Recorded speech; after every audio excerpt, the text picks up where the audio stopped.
This is Beach Talk Radio. Good morning, Mr. and Mrs. America, and all ships at sea. This is your captain speaking, Mean Gene. Mean Gene. The following will be a test of the ship's whistle, the sonar alarm, the cable alarm, and the atomic attack alarm. Live from Peach Time Out in the heart of Times Square, you're listening to Beach Talk Radio with Kim and Ed Ryan. And a good evening, everybody, and welcome to Beach Talk Radio for a Wednesday night. We've got plenty of updates for you tonight. Lots of stuff to talk about. We're going to get into the 50% rule again. We have a special guest to start off the show in just a few minutes. I want to say hello to everybody out there watching from wherever you're watching from. South Bend, Indiana, Dallas, Texas, Tampa, Florida, Chicago, LaGrange, Indiana, Minnesota, Bloomington, Knoxville, Jackson, Oregon, Kalamazoo, and everywhere across the United States. Thank you so much for tuning in. I had a quick question for you, wife, before we started rolling with the information. Fix your hair, please. Okay, let me control your microphone because you're the queen of the show here. Braintree, Mass. Interesting story about that, but I won't share it now. At one thank point, you for telling me to fix my hair. It's a little at one rough point today. a few days ago, there was banana bread that somebody had given to us that was sitting on the counter, and I was chopping little pieces off of it, and I was eating it, and then it disappeared. Like, where did you take it? Did you take it to work, or did you? Ate it? No, No, there was like half of the banana bread left, and then it was just gone the next day. When I was at Buttonwood, but I brought the rest home, and it was super It was delicious. yummy. And I'm blanking. And you have no idea where it is either. Well, we want to probably in somebody's. I wonder if the dogs. No, it was wrapped up in something. So whoever made that, did somebody make it, or did they buy it from Publix? Yes, and I'm sorry, it's You're not blanking on it. Yeah. All right. Well, we're starting off with our updates before we get to our first guest, and we start with the money update. We have raised $232,430. We went over the 230 mark today, and earlier on today had posted something that we were at $222,030, and I said we needed $70 more to get over the 230 mark, and you guys came through in a big way, pushing the number to $232,430. And you see the post I put earlier today to keep the story out, keep sending us pictures, keep sending us videos, because when the mainstream media and the local press goes back to covering the news, like the car accidents and the Kardashians and the election and all that stuff, we'll still be pushing out this story every night. And we need your pictures and your video to do it. The town council is meeting tomorrow at 2:00, and it's going to be at the at that building, that shrimp building. What's it called? That shrimp something building, the Shrimp One building that is off the island. Shrimp One. Yeah, it's the old Shrimp One restaurant building, or One Shrimp, or something like that. And it's got plenty of parking. It's got air conditioning. It's got plenty of seating. The town will not be broadcasting the meeting live. The town will be recording the meeting for you to watch at a later date. Oh, Skip One, not Shrimp One. Sorry. But it was 24 hours ago. I've already forgotten. But we will be there with our technology, and we will be broadcasting it live so that you can comment on the meeting as it goes on. Now, something to remember about tomorrow, two things. It's a short agenda. They're really just going to extend the emergency declaration, and they're going to talk about one more item involving a lawsuit. But obviously, they're holding the meeting now so that you can get up and speak. It's important that if you're going to the meeting, that you condense your words tonight to 3 minutes, because everybody wants an opportunity to speak. There is a time limit. You will be buzzed out from time to time. If the mayor sees that somebody's going long, he allows them to finish. But there's probably going to be a lot of speakers tomorrow, so you want to remember, you only get 3 minutes. You're probably only going to get to go up once tomorrow, and so you want to practice it. You want to time yourself, and you want to stay within that 3-minute time limit, because you want everybody to get an opportunity to speak. Do you think if there's like a lot of people, they'll do, like I've seen them do it at the commissioner, the board? I've never seen them change the time. I've seen them change it. Not the town council. I've never seen them change the time. So that's tomorrow at 2:00, and then there's another meeting at 4:00 on Tuesday that we'll talk about another time. So on Saturday, we're going to do our show at the base of the bridge on this side, not on the other side, on this side, because you're not allowed on the bridge until 9 o'clock. So we're going to stay off, you're not allowed on the island until 9 o'clock. So we're going to stay off the island. We're going to sit in that spot where the logo used to be, and then it fell down, and then they put it back up, and then it fell down again because of the storm. So we're going to be sitting in that spot and watching the cars go over the bridge. Nancy Bouchard is going to join us at 9 o'clock. Yay. You Yeah. like Nancy. And I like lots of people down there, but she's just got a great sense of humor. Yes, and she has beautiful teeth, by the way. I didn't know if you know that. Wow. So we're going to be presenting her a $20,000 check to put toward the 33931 fund. So she's going to be our first guest, and of course, we're going to have Dan Allers on. Did you say Dan Allen? I said Dan Allen on at 9:30 to get all of his updates. The deliveries today to the garage were insane. So far, 4 deliveries. Luckily, we had somebody that stopped by with the pickup truck. He gave us gifts. He dropped us off shirts and sweatshirts that we need to talk about. How was that trucking? If you want to order, I might have to put if one you want on. to order, or I didn't mean to touch you in the private place, but if you want to order a shirt like this, we make it weird. We have an easy way to do it right now. You can go to beachtalkradionews.com. It's the first story. We have a brand new form on there. I pushed the form out this morning at, I don't know, like 7 o'clock or 8 o'clock. We had 117 orders so far today.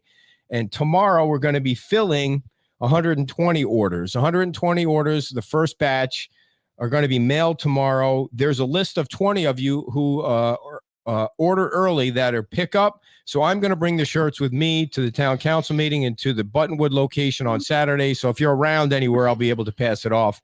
Can you remind people when Buttonwood is open? Buttonwood is open from 10 o'clock to 3 o'clock Monday through Saturday. If you need supplies, you need to go to Buttonwood. There's a monster load of stuff down there that you need to go down and get. Don't be shy.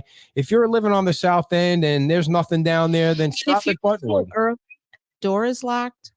Knock on the door. Yeah, you see the lights on, somebody's there. If I'm there, you can come in and we crank the music up when I get there, and we're having a big party. Speaking of the money that we raised, we went out and finally today and bought some more. We tried to buy more cards, but our credit card from the bank got rejected. So I'm using my cards here. Rejected. You got the story from Allie? The story. Somehow there's been a fraud attached to it. So well, yeah, it's because every day I go out and I try and buy $2,000 worth of cards. It's a brand new account, and I think it looks a little sketchy. So this morning, we did give out cards to the Rude Shrimp Company employees, Reflow Plumbing, Beach Pottery. Tomorrow, we're going to take cards down to Hoosiers in Paradise and Shuckers, and maybe one more. It depends on the count that we have. No. What happens is whenever somebody comes up to unload the garage, I give them the envelope, and they make it happen there. So that's the majority of the update. There is a water update, but we're gonna save that because we have a lot going on, and everybody is really interested in the 50-50 rule. But right now, we're gonna bring in Robert Sturkey.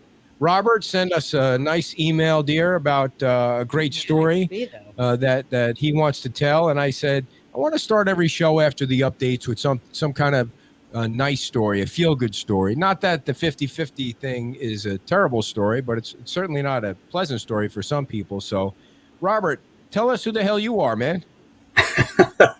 Well, and what the hell's that thing behind you there? It's a Yoda thing. Oh, right there. Baby. That's Grogu. I have a whole other story about that, but that'll tie into what I'm saying or what I'm about to say. But first off, Ed and Kim, I wanted to say thank you to you guys for all the efforts that you're doing to help support the community. The people are just overwhelmed and amazed, obviously, but what you're doing is truly making an impact. And thank you for that. Well, you're welcome. Thank you for saying that. And thank you. Yeah, it's very, very nice. So are you a resident of the island? Kind of tell people who you are. Yes, I'm a resident of the island and have been for some time. My son and my daughter-in-law have been residents of the island for some time. And, I've been back and forth to the island since the hurricane numerous times and seen the devastation, talked to different people, the despair and just the total loss is quite striking. So an event happened for us personally last night, and I can get into the back end story of that, but it really provides hope, joy, and just so much inspiration for the future. That's why I reached out to you, and thank you for allowing me to speak about it. So do tell us what happened. Tell us the good. Yeah, so my son and daughter-in-law, they're in their 20s, married. She was 8 months pregnant, or just slightly short of being 8 months pregnant. The baby was supposed to be born here in Fort Myers Beach. Unfortunately, their home was destroyed. And so kind of quickly pivoted. I was able to pick them up with our motor home. They were staying at a hotel in Estero that lost power, all air conditioning, all water was shut off. So stayed with them. We were in the motorhome for a couple of nights just to give them a place of sanctuary. And then Allison Sturkey, who is my daughter-in-law, happens to be Tim Ryan's daughter, got her on a plane. She flew back to the Illinois area. Bobby Sturkey, my son, he stayed back to help in the transformation of 820 Buttonwood from what was Island Carts LLC over to FMB Strong. So he felt a great desire to do that and did an amazing amount of effort in a very short period of time.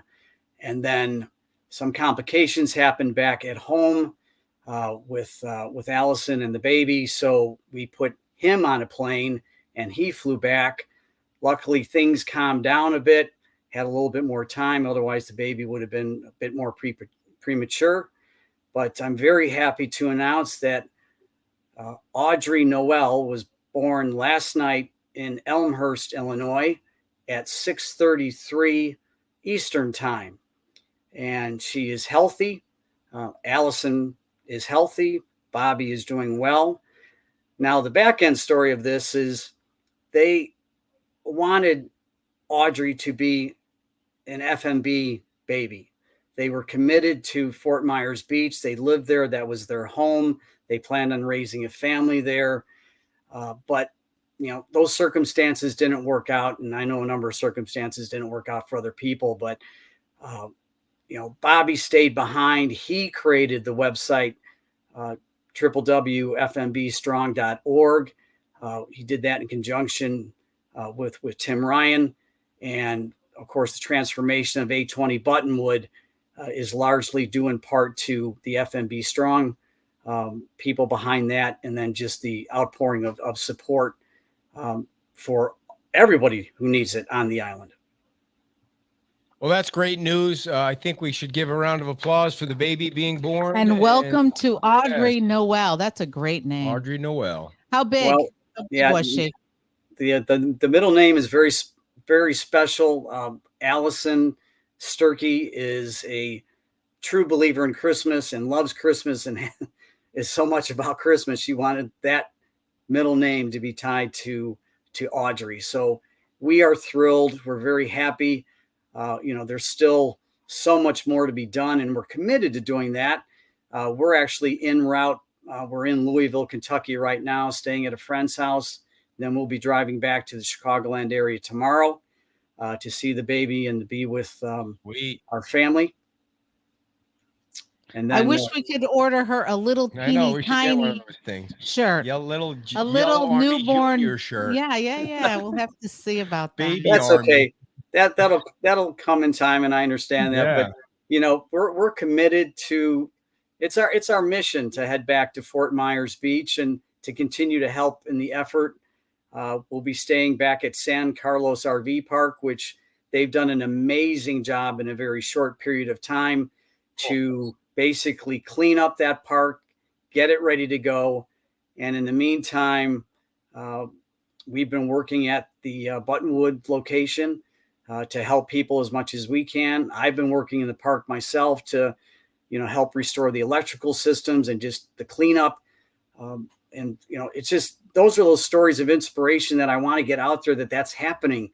People are doing whatever they can to help everybody. And it comes from all levels. I've seen it from the very low to the very high. And it's truly been a gift.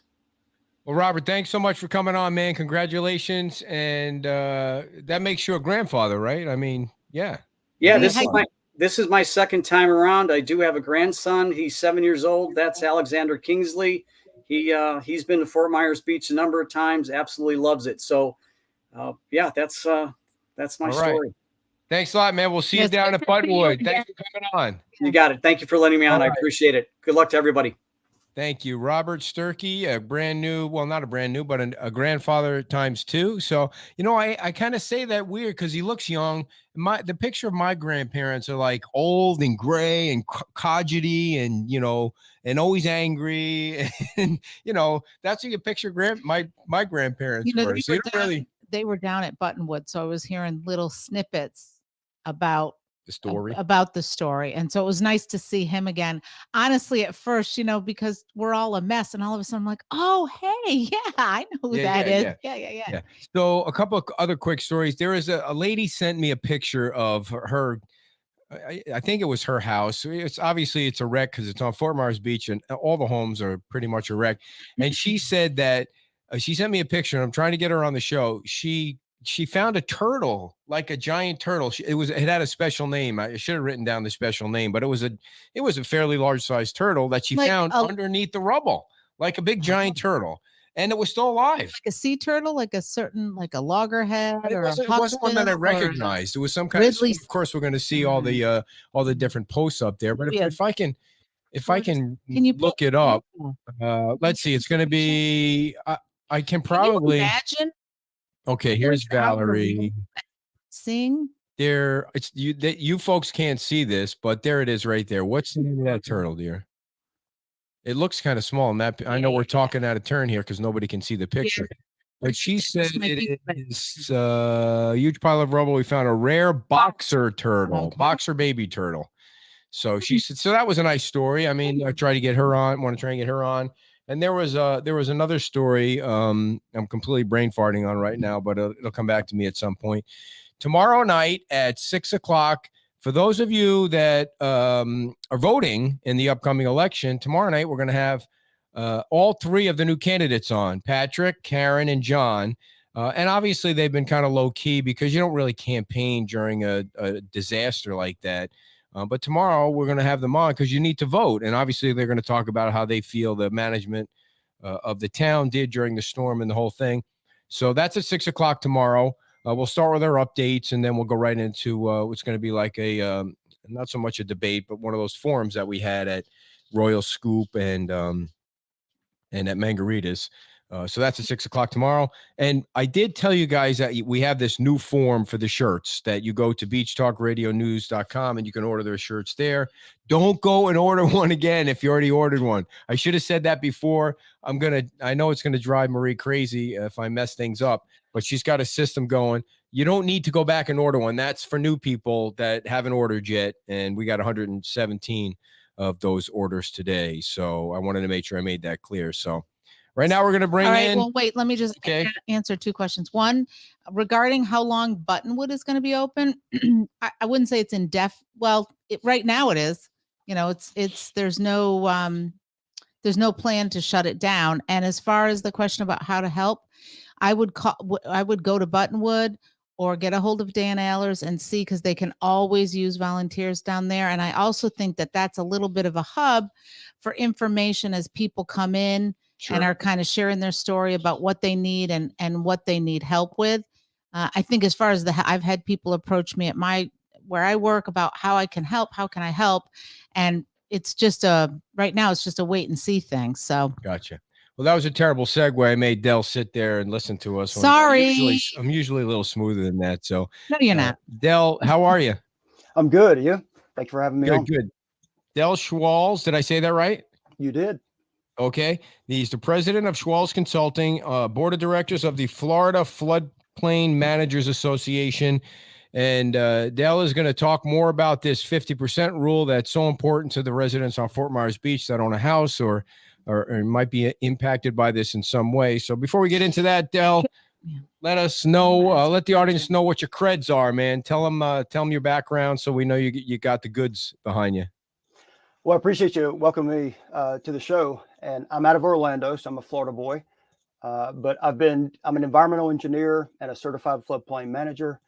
And I've been doing this for over 20 years. I started my career up in DC, actually making the flood maps for FEMA, doing the analysis, doing the mapping. And so I specialize in FEMA floodplain management regulations, policies, procedures. I teach classes all over the nation.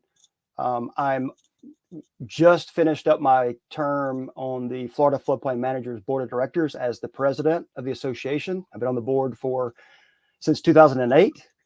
And I just wrapped up a 6-year term on the national board for the Association of State Floodplain Managers representing the Southeast U.S. So this is my bread and butter. Okay. Sorry, he's Well, bumbling okay, everything right I back didn't know you here. had it plugged in. The dogs are going crazy. So, do you mind if I pull up this map first before we get going, or do you want to wait? Well, we can go ahead and pull up the map, but I wanted to address something right before we get started. Last night, the last question you asked was, can Fort Myers Beach survive this? And your guest said he didn't think so. I just want to say I disagree. Okay. Fort Myers Beach can survive this. It's going to be difficult. I was very heavily involved in Mexico Beach's rebuilding and recovery after Hurricane Michael. And what y'all are going through is very similar to what they went through. And they have managed to come through it. They did some things really well, and they made some mistakes because you don't know what you don't know. And they're trying to figure it out, just like the town is and the residents are right now. But Fort Myers Beach can survive this. It's going to be different. Obviously, when you wipe the slate clean in a lot of areas, things are going to look different. But if it's done well and done wisely, you can make it through this. And there's a lot of folks ready to help. So let's talk about Mexico Beach for a minute now that you brought it up. Is the makeup of the residency, the people there, was it a lot different from the beginning to when they rebuilt? It's still in flux. They're still rebuilding. But a lot of folks did stay. It's pretty consistent. Now, of course, development pressure has come in. A lot of developers wanted to come in and buy up land and resell. But Mexico Beach did a couple really smart things. They put a pause on building permits for 3 months. Now, I'm not saying Fort Myers Beach needs to do that, but Fort Myers Beach is a little further ahead, I think, in the regulatory framework than Mexico Beach was. But Mexico Beach had new maps coming out from FEMA. They didn't know what was going on. So they paused, figured out, how do we do this well? What should we be doing correctly? Let's get the debris out of the way. So they took a beat and made sure they're going to do things wisely, not quickly. And so I think it's really important to make sure that as we're moving forward as a town, that we do it well. Because what's the size of Mexico Beach? It's about 1,200 residents. Okay, smaller. Okay, gotcha. Yeah, much smaller. When you have devastation like this, does the map kind of change? Does the floodplain map change? Well, it can. So here's the problem with FEMA's floodplain analysis. It's the bare minimum. It's not the gold standard. And the irony is that when FEMA does analysis of what they expect to be the 1% annual chance flood, so the 100-year flood, which is not a flood that happens once every 100 years, it's got a 1% chance of happening every single year. They do that analysis based on historical record and a lot of data. And if you understand that we don't have 100 years worth of data or 1,000 years worth of data, it's hard to predict 100-year certainty. Mm-hmm. So a lot of the predictions we're making are off just because of the data. And I'll tell you, when FEMA republished Mexico Beach's maps after Michael, areas came out of the flood zone. It didn't get I don't bigger. think that's going to happen on Fort Myers Beach, but do you disagree with that? I mean, well, Hurricane Ian will be added to the data set, and it'll inform the future maps. But you get 20 engineers in a room and all do the analysis, you're going to get 20 different answers. So one of the things I just want to ask, as far as that goes on the map and the floodplain map, are there any unique qualities inherent in the Fort Myers Beach area, or is it similar to, like you were saying, Mexico Beach? Beach. There are some unique scenarios. So Fort Myers Beach is a barrier island. Everything on the island is in the mapped 100-year floodplain. And I think the really important thing to understand is the flood doesn't read the maps. And I think we forget that sometimes. But when the waves came through the island, it was very clear they didn't care where the map said they should be. And so I think a higher standard is something that needs to really be considered right now. Because if you think about it, the flood elevation, the 100-year flood elevation in Fort Myers Beach in the town is from 10 to 20. And that's an elevation. That's not a depth. That's an elevation reference to mean sea level. And the waves coming through the island were anywhere from 11 to 14 feet deep. Mm-hmm. So if you think about in the middle of the island where the 10 flood elevation is, that is about 6 or 7 feet deep of water. So the 100-year flood is predicting 6 or 7 feet deep at the highest point of the island, and it was 11 or 12 feet deep. Okay. So it's anyway. We're trying to rapid fire questions here. Yeah. What is give us two mistakes that Mexico Beach made that Fort Myers Beach can avoid. Well, one, they passed a higher standard. So they enforced 1.5 feet above the 500-year flood level throughout the entire city. And then 1.5 years later, they caved and got rid of it. So you feel like they should have stayed with that original plan? Yes. So there's a 500-year flood. Good Why did they cave? Why did something happen? And what happened? Political pressure. Residents were angry because it does cost more to build back higher. Oh, okay, gotcha. Gotcha. But what they wound up doing is allowing people who had a 8-foot wave come through their house to rebuild 6 inches off the ground.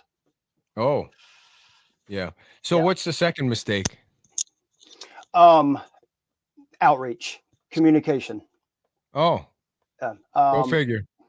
Well, and there's a lot of moving pieces going on right now. Everybody's trying to figure out debris removal. FEMA's only going to pay for debris removal for 3 months, so we need to get. Okay, let me stop you on that. We were talking about that today. What is the reason that FEMA will only pay you for 90 days? Everybody knows this is like an 18-month project. Who came up with that dumbass idea, like 90 days to do a year's job? These are federal regulations passed in the U.S. Congress. Okay, but what they are? Do you know how old how far back do they date? Because it would seem to me, we're seeing more and stronger storms that are creating significantly more damage. There's more people that live on the coast. I mean, it would seem that there might be a time now to relook at that.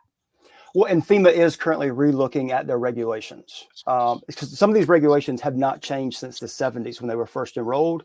Others have been tweaked and updated over time. And they're actually doing a current revision to the regulations where they've asked for comment periods. But you're right. 90 days is not enough in a lot of areas. But what they're trying to do historically is make sure people go ahead and get it done rather than drag it out.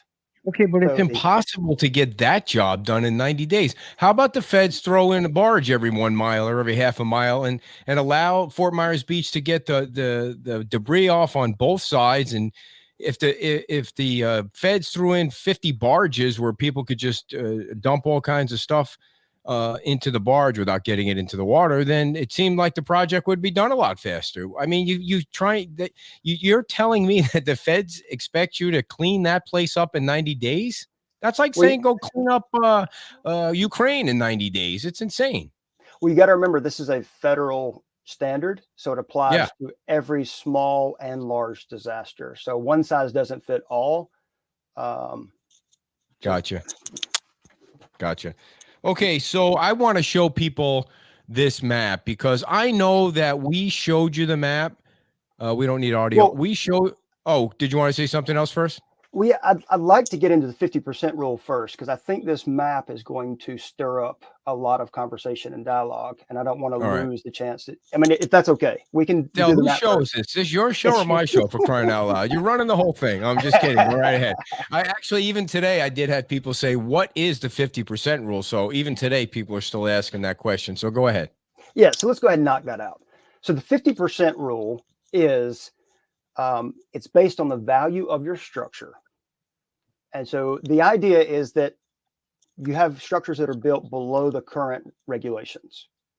And FEMA wanted a balance between property rights and risk protection. So we built a house in the 50s on the ground next to the beach. We didn't know the risk. Now we know it. So the 50% rule says that you can improve and maintain that house as is, but at some point in time, we're going to stop throwing good money after bad, and we're going to make you elevate it to the risk we know. And that's the 50% rule. So if your house is $100,000, not the land, but the building, and you spend $50,000 to repair, improve, whatever, all that together, then you have to bring it into compliance with today's regulations. So you can have $1 million property with a $100,000 house on it, and it's the $100,000 house that we're talking about. Who sets the regulation? Whose regulations are they? Are they the towns or FEMA's? This FEMA has a federal minimum, and that is what this is based on, the 50% rule. And the Florida Building Code repeats it. So the town doesn't have any choice. They have to enforce this. Even if they were not in the National Flood Insurance Program, they still have to enforce it because they're in Florida, because the Florida Building Code says so. What is it? What is it? What's the basic rule for height that FEMA and Florida put in place? It's the number on the FEMA flood insurance rate map.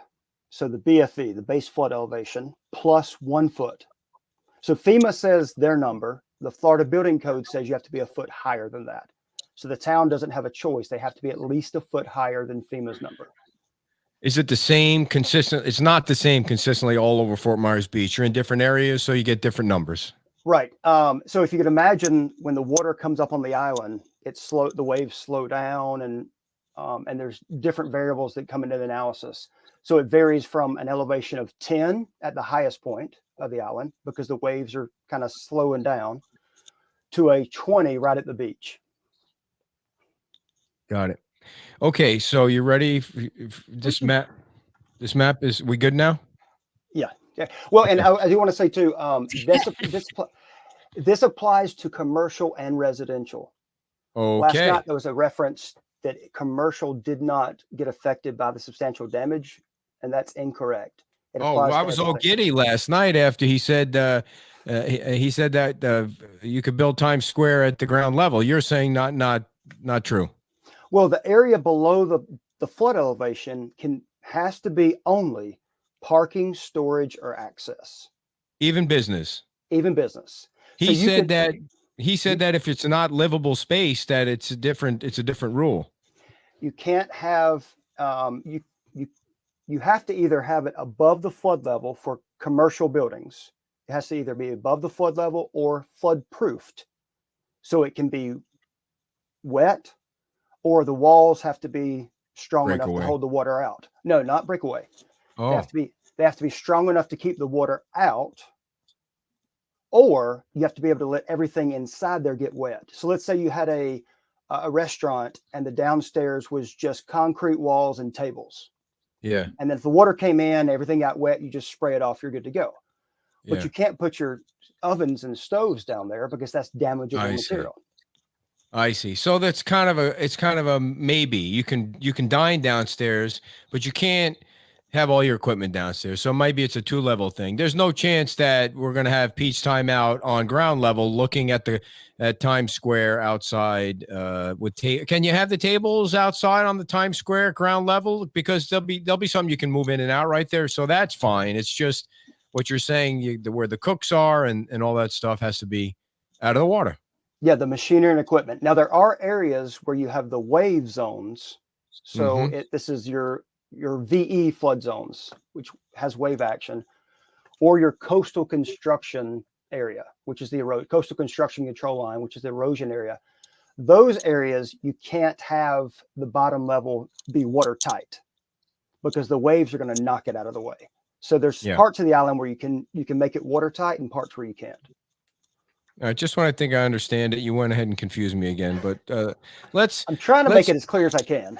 I know. Well, it's difficult. I mean, it's a heady topic. I want to show people what we have going on here. I think I need to, I guess I can move around on this one.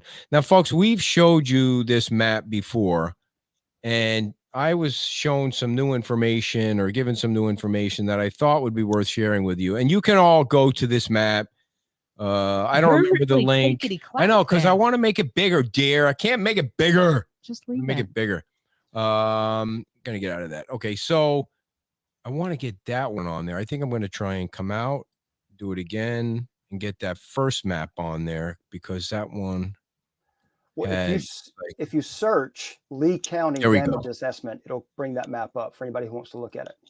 Okay, you guys can see that. So I'm going to zoom in and get to Fort Myers Beach. You guys have seen this before. What we did last time, I went too far. What we did last time was we just kind of goofed around looking for what we were looking for, red coconut. Yeah. Right. And we couldn't find red coconut. So we were just kind of going down the street here. But you guys see the red dots are destroyed and the orange dots are kind of pretty bad. And then you got the yellow and the green. So what I wanted to ask you about, Del, is I'm going to actually just kill that one because we're on here. All right, good. All right. So I found out today, let's just pick an orange one. If you own an orange dotted house, everybody, you should look into this information. So you click on, we're on Estero Boulevard, 631 Estero Boulevard. If you click on that button, and you guys probably can't read it too well, but all the details of that house come up. The assessor's name. Now, this was done by Lee County basically right after the storm. You can zoom into that box. You can read everything that went on in that box. They even took a picture of your house right there. And so those orange boxes, this building value was $1.4 million, $1.5 million. The county estimated the loss at $735,000. If you do the math, what is that, Del? That's 50%. They've gone through pretty much to every single orange dot and made it 50%. So two things. The first thing is when I looked early this morning, this box wasn't there. And then I called the county and I asked them if this was rock solid, and they said it was estimated. But when I went back this afternoon, there was a pop-up box that said this were just estimates. So that came out of nowhere today.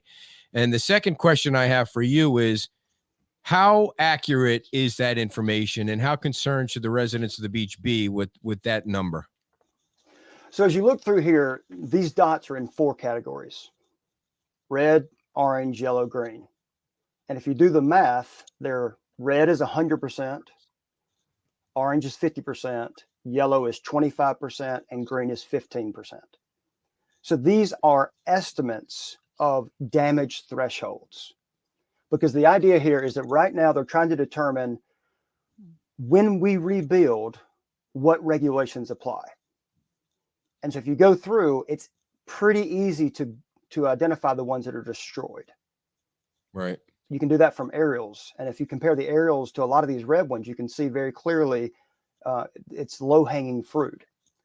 Now, the 50% damage ones, that's not saying all these orange ones are exactly 50%. It's just that the estimation is that upon initial assessment, it's not completely destroyed, but it's going to be over that 50% mark. Then the yellow is assessing that it's probably not at the 50%, but it's a good amount of damage, so that 25%, and then the affected being the 15%. So these are thresholds. These are not solid numbers, and they will be revised. Okay, how will they be revised? Who does the revising? So the idea here is that between FEMA and the Corps of Engineers and the town, they have identified which properties cross that 50% threshold. So for those, they will require the applicant, the homeowner, to submit a assessment of cost. And if they disagree with that 50% damage assessment, then they'll have to determine or present an assessment value. So it can be adjusted, but it's going to be, the burden is going to be on the applicant to prove that it's not 50%. Okay, so the burden is on the homeowner to prove it. So I showed this to somebody that lived on, I mean, I was just kind of goofing around here, just picking every orange dot, and they've labeled almost every single orange dot with 50%. It's just like they randomly did that to people without. No. No. Well, so no, every single orange dot is 50%. And every single yellow dot is 25%, because I did the same thing. So it's not, they've identified the properties that are over that threshold based on initial assessment. So can the green ones and the yellow ones, can the green and the yellow go ahead and do their work? Go ahead and get contractors in, get the permits ready, and fix your house. You have to get a permit. Right. But yes. So the idea is that the green and yellow ones, based on this assessment, are not going to trigger the substantially damaged threshold. So if somebody goes and starts to do the work on their house, there's no way that the town or the county are going to come back to them if they're in the yellow and say, wait a second, you muffed this up. You're green and yellow now, you can go. No, they have to get a permit first. Right. Yeah. Okay. And so if they get a permit and they submit the cost estimates, then those values, if the cost estimates submitted by the homeowner show that it is over the 50% threshold, then they've changed the requirements themselves. Janelle says they have her house marked as red, but it's not correct. That's not correct. So she has to go to Lee County and appeal that, right? It would be through either the county, submit the information, or Fort Myers Beach. Now, destroyed doesn't mean it's missing. It doesn't mean it's gone. It just means that it's considered a total loss by the assessors. But these are also windshield surveys. They're going through and they're looking at some of them are going up to the houses. They can't go into a lot of them because of health and safety issues. So some of these assessments are done from the outside and they may be wrong. But these are qualified people doing these assessments. So they're doing the best they can. But you just said they may be wrong. I mean, it just seems like it's a layer of what could be incorrect and could freak the homeowner out when they're already freaked out. Their stuff's in the friggin' Gulf. This is true, but imagine the comparison of if you are in a war zone and you have a doctor going through and looking at patients, and you're trying to do triage, and where are the top priorities, and they're saying this one, this one, this one, this one, this one. And there may be calls where they say, move on. And so what they're trying to do now is assess which ones are total losses, over 50%, to try to give the information as best they can. But people do make mistakes, or the information, it may look like a total loss from the outside, but once you get inside, it's structurally sound. So those people that are, I'm waiting for you to ask questions. So those people that are orange dots, it's probably a good idea for them to go out and get a professional assessment done now, so they have somebody on their side, right? Well, yes, I think that's a good call. But I think there is a negative associated with the substantial damage, the 50% threshold, that I understand is going to cost more money.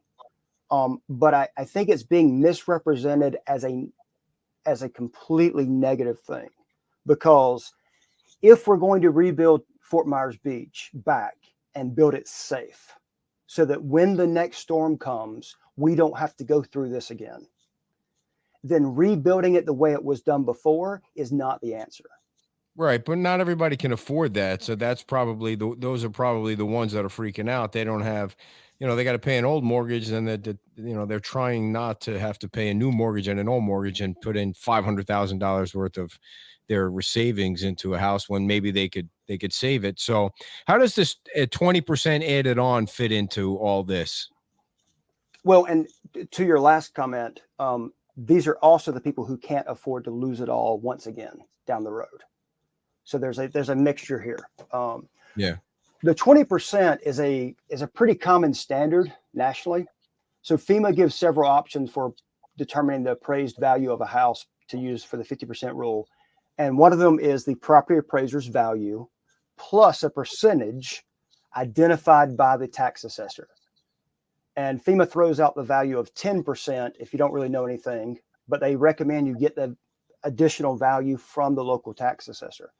So the tax assessor has determined that 20% markup is a good comparison to market value for the town of for this area. Please, as bring it down as low as you can to understand what you mean by where does this 20% go? Okay, gotcha. So if the tax assessor value says that your house is $300,000, that's the value they're basing the tax roll on. Okay. What they're saying that if you tried to sell this house, the fair market value is probably 20% higher than that. Okay. So that's where the 20% gets added. So it's 360. All right, but that has nothing to do with saving somebody from the 50% rule, does it? Like if these USAR guys or whoever went out and placed these dots on everyone's head here, if they assessed it at 50%, but you tack on 20% to the assessed value, well, they're out of the 50% then. Look at you doing that. Yeah. Right? So let's say I've got a $300,000 house on the tax assessor roll, and I need $150,000 of repairs. Yeah. Well, the tax assessor, Fort Myers Beach, says you add 20%. So the denominator is 360, not 300. So it's 150 divided by 360. So it's less than 50%. Good. So that 20% gives homeowners more wiggle room. Right. So everybody in the orange that these folks went out and got an orange dot on, if you add 20% to them, they're free and clear now. Well, no, remember, these damage assessments are not saying that they looked at this $1.5 million house and there's $750,000 worth of damage. This is saying that they looked at this house and they determined that it's 50% damaged, and then the math is there. They made the assessment visually based on the house. Yeah. Not calculating based on the cost. Right. Not okay. Oh, I see. So your cost is probably going to be astronomical because of the cost of things. So the 50% that you're talking about is, oh boy. And folks, I apologize if we sound stupid. I feel stupid. Yeah. They look at it and they say it's 50% damaged, but that's not talking about the cost. Right. It's just talking about the structure being intact, and it's 50% less intact. It's not about, because the cost of things is so much more now. And that's the problem that people, are kind of stuck in this buzzsaw of it's, the cost of things is so much more. Yeah. Well, it's trying to talk about the cost, because when you identify something as 50% damaged, the idea is that the repair of that is going to take 50% of the value. But it's not a 1-to-1 ratio. You're right. But it's a best estimate of looking at this house. Is it feasible that it's going to cost more than 50% of the value of it to repair it? So if you're looking at that map and you add up the reds and the oranges, that number 50%. Comes up to 18,268. I did use a calculator. 18,000 houses. So 18,268 structures are most likely or definitely will need to be rebuilt and raised up to the hurricane standards. In Lee County, yes. Okay. No, that's just Fort Myers Beach that we're looking at here. No, but those numbers are the ones they've assessed for Lee County as a whole. If you zoom out. Yeah. Oh. That number to the left where it says residential, those are all the structures. Okay. Everything in Lee County. Do we know what the numbers are on Fort Myers Beach? It looks like the majority of them are. Well, Sanibel too. We don't have those numbers. Do you think Fort Myers? The numbers divided. They don't have the data for the municipality of Fort Myers Beach versus Sanibel versus. No, they're still doing the assessment because if you zoom into there, they haven't even done all the buildings yet. Boy, look at Sanibel. They did pretty good. I mean, Fort Myers Beach got it worse than anybody. Would you agree with that, Dale? They got smoked. Based on the aerials and the damage assessments. I mean, it was pretty bad. Well, I think some of the homes over on Sanibel were built. Maybe they were built more recently. This is pretty bad here too, right here. You think that's wow, every single structure there. I guess we're getting off the topic here a little bit, but it is fascinating to look at all those damaged, those red dots there. So what is your advice for people to do right now? They see these dots, they hear the 50% thing. They're trying to get somebody's boat out of their front yard. They're trying to get somebody's car from blocking their front door. I mean, what do you advise people do right now? Well, reaching out to the town and applying for a permit is going to be the very first thing. And there is I know there's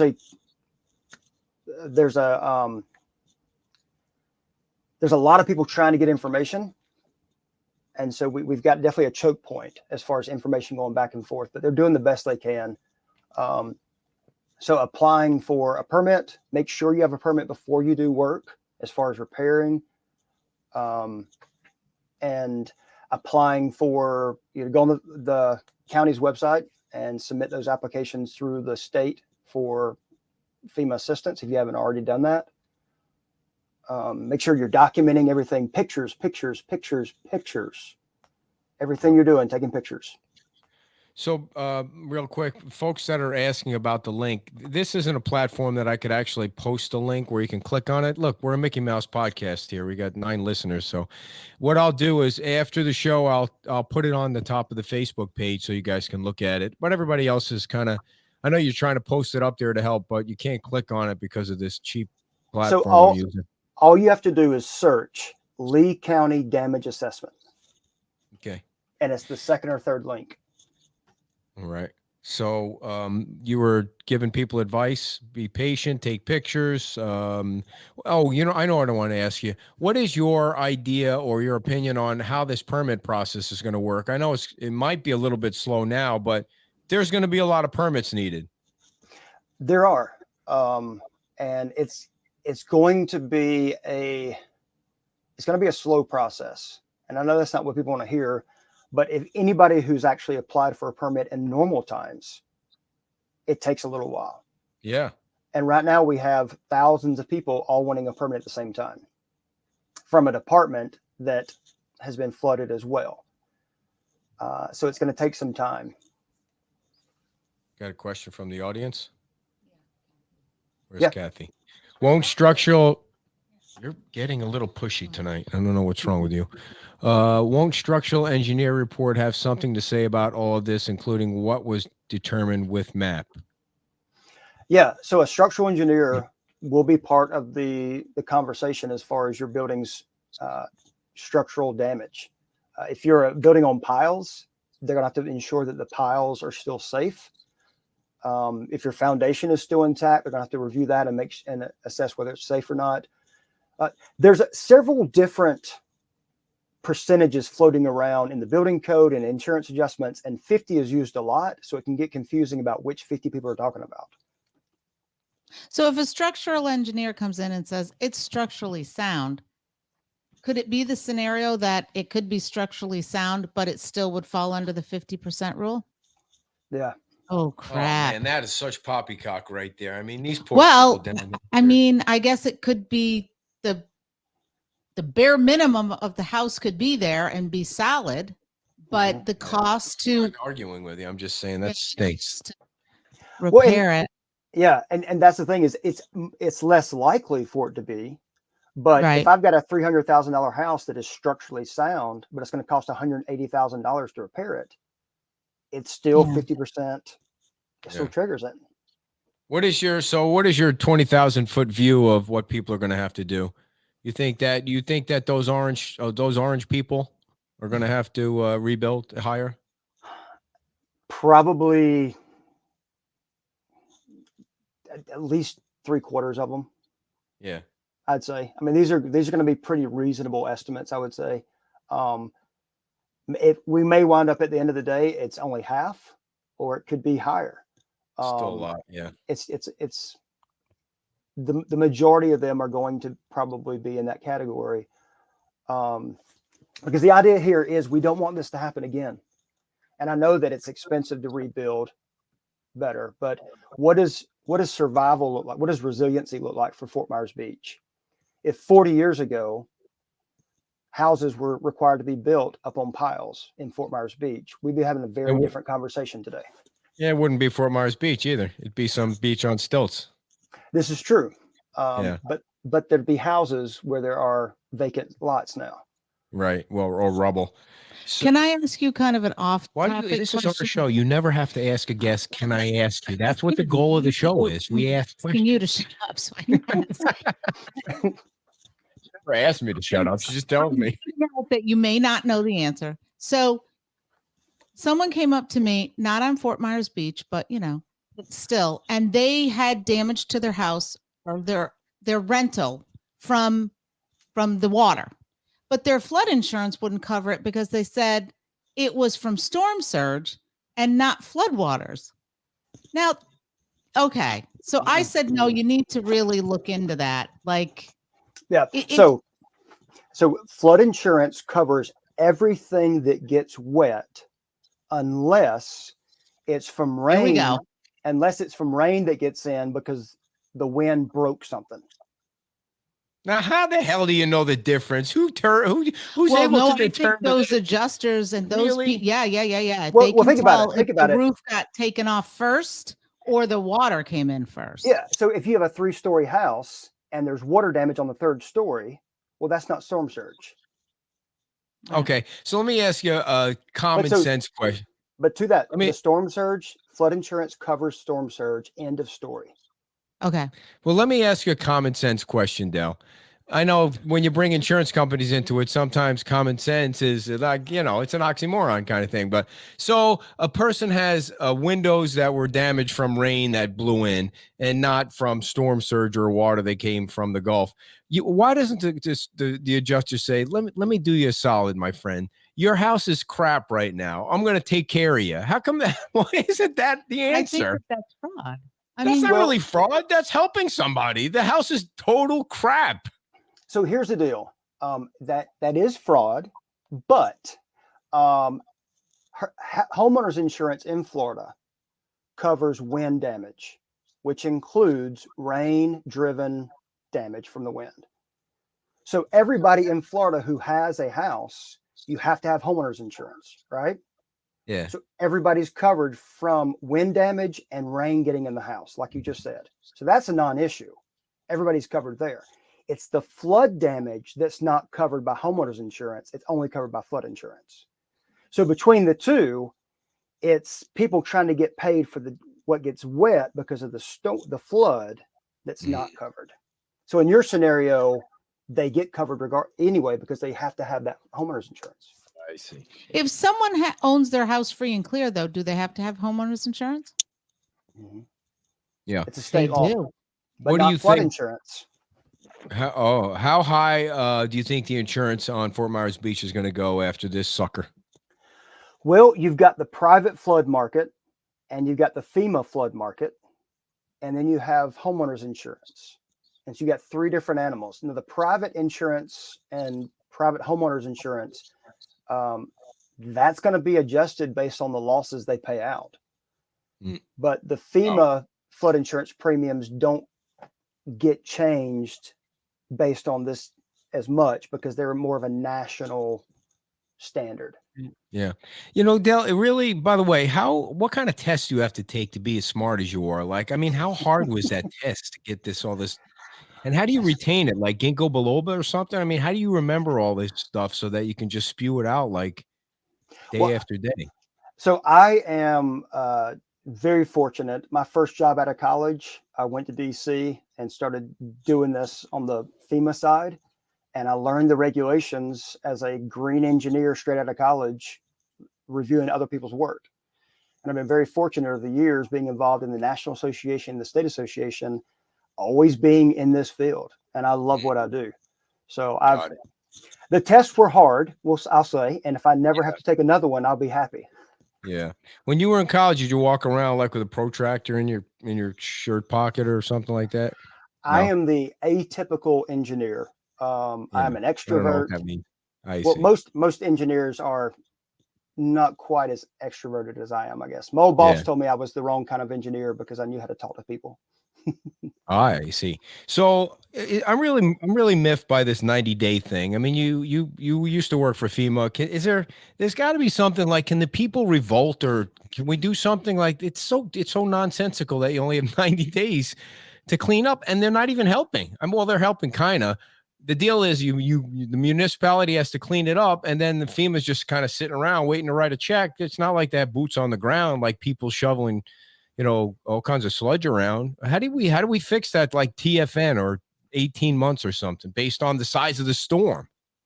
Well, everything should be documented. If it takes longer than 90 days, there are programs out there where additional funding can be allocated, but the statutes and the regulatory framework is in place. So I don't want to give you an answer on that says it can get paid for, because there's no guarantee. But there's a lot of programs out there to help support this kind of after the fact work. You're talking about like grants and loans where you got to pay it back, aren't you? You got to read between the lines with you engineers. I know what you're saying. Not necessarily, but kind of, sort of, yeah. Yeah. So I just want to ask, because somebody said, if you have to have insurance, then how do some have no homeowners or flood? And somebody else said, if you own your house outright, you don't have to have it. So That's I know you're said. He said, if you own your house outright, you don't need flood. You don't have to. Well, there's a difference between flood and homeowners. There's a difference between need and required. So you're not required to carry flood insurance if you don't have a federally backed mortgage. Mm-hmm. I would say if you live on a barrier island, you need flood insurance. For sure. But what about homeowners insurance? Homeowners insurance is a minimum. It's like car insurance in the state of Florida. You got to have it. It has to have some homeowners insurance, no matter what. Why do people keep saying bring on Studio AD? Do you know who they are? Have you ever heard of them? I don't know. Maybe somebody's just trying to bring a band into this somehow. Somebody goofing on me. So anything else you want the residents to know on Fort Myers Beach, Del?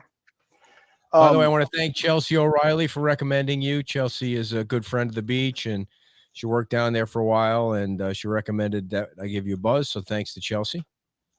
I appreciate Chelsea pulling me in. I know things are hard right now, and everybody wants to just get back to the way we were and to get things fixed. And there's a lot of folks who are who've lost everything. So just keep reaching out. The Florida Floodplain Managers Association is a great resource. You can go on our website, flfloods.org is the way to contact us. We are a group of over 1,000 individuals from across the state representing all the communities, and we're here to help. Our goal is to help communities, and Lee County and Fort Myers Beach are members of our association, and we're hurting with y'all. So we're here to do what we can. How much does it cost for a homeowner to get their own assessment, an assessment that can match or fight the one that the county has put on that dot thing? I actually do not know. Okay. Finally got you stumped on one. Yeah. I know it's not your expertise though, but I'd be interested to know. I mean, because you're paying for this and you're paying for that, and you get an electrician. If you can get an electrician, you're getting this structural engineer, and you haven't even, taken the rubble from your house yet, and you're racking up all this money. So it's just killing me to see people waste all this money. Not waste. Yeah. I mean, they have to do it, but not of anything they did on their own. So Yeah, we're in a bad spot. But Yeah. we're here. I'm happy to come back and answer any questions. Hopefully okay. I made things as clear as possible. It's a complicated mess. Yeah. What is the number? I mean, you want to give out your email, or you want to give out your cell phone, or your Snapchat page, or whatever? You're on the gram or something. What do you want to hand out? I'm gonna give out the FFMA website, flfloods.org. That's a great spot to go. It's got the contact information. Anybody who wants to get in touch with me or our association can go there, and you can click a link and contact us. Awesome. Well, Dale, thanks so much. We appreciate your time. I appreciate you putting up with my attitude and answering some questions, and we'll see you soon. All right. Appreciate it. Have a good one. Stay Dale safe. Walls, everybody, and we appreciate him coming on. The 50-50 rule, or the 50% rule, is I wish I never heard of it. I wish nobody had to hear of it and deal with it. So, I mean, I guess I get it, but it just seems like it's kind of complicated. There's a lot of people saying that the yellow and the red and the green, like that's not accurate. I think the important thing about that map is it's not like rock solid. It's an estimate, and that you see your house, and you've gone to your house, and you probably have paid for somebody to come and do some work at your house, and so you just keep going along the path that you're going along. But at least you see something, some kind. I don't even want to call it a base, but you see something that somebody has put together, the county has put together, so it's out there, and go from there. But it's just a stinker. The whole thing is from the debris and how the beach is going to change, and how Times Square is going to change, but it'll be different, but it's still the beach. At the end of the day, it's always the beach. There'll always be sand. You probably see some of those machines out there that are sucking the who knew they had these kind of machines where you could take all the debris out of sand and just shoot it out like nothing happened to it, or that you had cranes big enough to move gigantic boats that you never thought you'd see out of the water laying on the side of the road. They've got cranes big enough that move really the boats. What? What are you doing? My fear, people will sell out to big resorts, and the FMB hometown feel will be gone. Been by a lot of people, and it'll be different effort to try and prevent that. I mean, it can never be the same as with the ground level thing. That's going to be one of the biggest issues.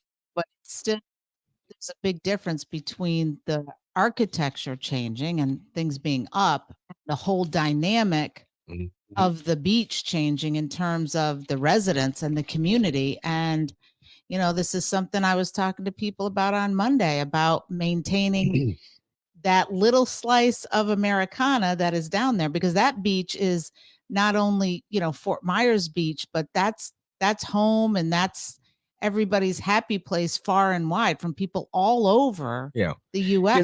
The thing too is, like, Hoosiers in Paradise was a great place to go to because of the people, Mark and the whole family, and it's what is elevated, but it's really the people, and you can still have that kind of atmosphere 15 feet in the air, I guess, and maybe create something different. But I mean, why couldn't you do in Times Square the Placa and the Pete's and Margaritas and Anita's store and La Ola a little bit higher, so it's safer, and you get an outside view, which everybody loves anyway. You love the people watching.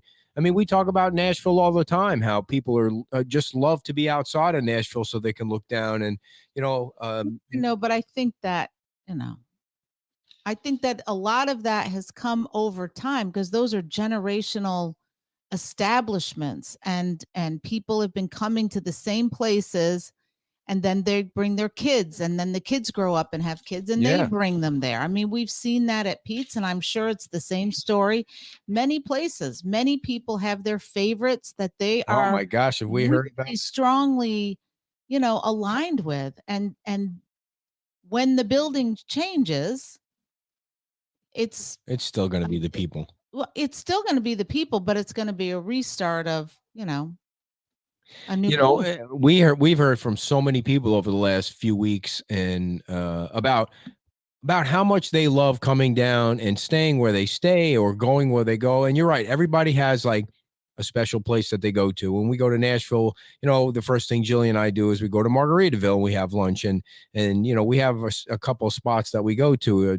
Dirk Bentley's place, we love going there, and so that I think it's the same kind of way. People will go to a certain place and they just get. They're just, what the hell is It's I couldn't figure it out. It's Cookie. She wants to come say goodbye. Oh. So anyway, we're just rambling on. Anyway, I did want, speaking of people that send us stuff, every once in a while, every day it seems like we get like a $1,000 check in the mail, and I wish I could just spend the whole 2 hours reading all your letters and your notes, although that would be kind of weird, me just sitting here reading notes in a room by myself. But we got a donation from Judith Turner. She's from Crooked Lake in Angola on Crooked Lake. She lives on Crooked Lake. That's a nice sounding road. 500 Lane, 375 Crooked. I'm giving out her address like a goofball. Anyway, it's in Indiana. I didn't say what town it was in. Ed and Kim, thank you for all you are doing to help Fort Myers Beach. We have a condo at Leonardo Arms, and we think it's okay, but the building needs further inspection. We are fortunate enough to have another home, but we still have it there. Hope this will help in the efforts, and can't express the thanks we have. And she signs it, Judith Turner. And then she just sent $1,000 check. That's somebody who lives in a building part-time that's in pretty dire straits, but she sends $1,000. Somebody else sent $500 today. I try and write down the big donations, which doesn't mean the little ones don't matter. They sure as hell do when you add them up to $223,000. But we appreciate all the money. The Pickled Herring sent in $2,000.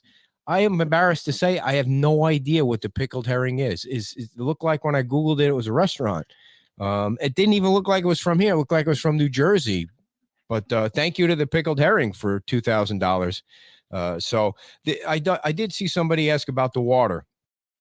Commissioner Ray Sandelli did call me today and tell me that, he appreciates that we're getting the information out, and that it sounds like the water is almost fully extended all the way down to Estero Boulevard. But, there are other elements that you have to go through. Like, you have to be home when they turn your water on. And this way, if they turn it on and starts leaking, you're not home. It's another problem. And I think you also, although it might be fuzzy about whether you need to have the electrical inspection and the structural engineer all done before the water turns on. But I mean, all those things are coming together. But the water sounds like it's making great progress. Now, you can get into the island from both sides. The hours for you, the residents, are Wednesday through Sunday from 9 to 5. And still Monday and Tuesday for the debris. And hopefully you're seeing mounds and mounds of debris being removed from Fort Myers Beach to move things along, because really there still is a lot of debris that needs to go. And there wasn't any major update on FPL other than, they're making progress on the power, and you need to have your electrician sign off on it and go get that taken care of with the town. And then they'll shoot the power to your house eventually. I hear of houses starting to get lights and things like that. But there's so many problems, so many different things that need to be fixed. Someone mentioned about a benefit concert. Yes, I did see that, and I sent it along to the Women's Club or the Community Foundation, because they needed to donate to a 501(c)(3). There's also a concert. I don't know what the total was from the Jay and Kylie concert on Monday night in Nashville, so we're hoping to get those numbers and we'll share them with you. Scott Allen, not related to Jay Allen. Scott Allen is going to do his Man Caves big shindig in November, and that's going to be to benefit a local organization that helping folks out with the beach. So we'll get you more information on that. Thursday night. Oh, holy smokes, that's tomorrow. Thursday night at 6:00, we're planning to have this forum. But the town council meeting starts at 2:00 tomorrow, and I have a feeling that's going to be a long town council meeting. So the plan is for us to broadcast the town council meeting live, so you guys can watch from wherever you are. If you watch, obviously you can't speak for public comment. They are not going to be broadcasting it. There won't be any Zoom comments. But you can watch and you can comment in the chat box like you usually do on any of the other meetings. But if you go to the meeting tomorrow at 2:00 and you use public comment, remember you only have 3 minutes, and 3 minutes is pretty long, especially when you're going to have a probably a big crowd. That every single person is going to want to speak. And I am going to have our yellow shirts. If you order the yellow shirts, the first batch, I think I have about 20 from the first batch. If you're going to be I around. need another shirt. Why? What's wrong with that one? What? $30, please. $30. It's $30 for the shirt, $35 if it needs to be shipped, and you can donate whatever you want, because all that money now, 100% of it, now that we covered the cost of the shirts, is going to the employee fund to try and get everybody, as many people as we can, as long as the money's there, gift cards. So I don't know if you have any updates. You had an update on your hair, and it looks fabulous. I apologize for rambling on. I will post the list. Damn it, Marie. Love it when you give me orders. Terry, you can either go down there, or who should they call? I don't have a phone number. What I tell people when they want to volunteer is go. You don't need to call anybody. Just go. It's 10 o'clock to 3 o'clock. They need help. There's always things to sort. There's always boxes to break. There's always things to unpack. So Sister for the yeah, my sister's been in the garage the whole 3 hours trying to unpack stuff. We appreciate you. Keep sending things. The Amazon wish list is there. I don't know it off the top of my head, but it's on one of our pages. You can order there.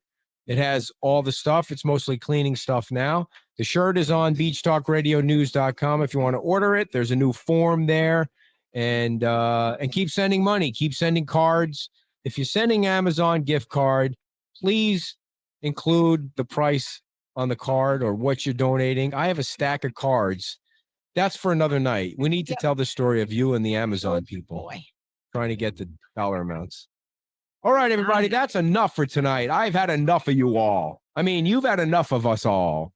All right, we'll leave the chat box rolling for a little while, and we'll be back tomorrow, 2 o'clock Eastern, for the big show.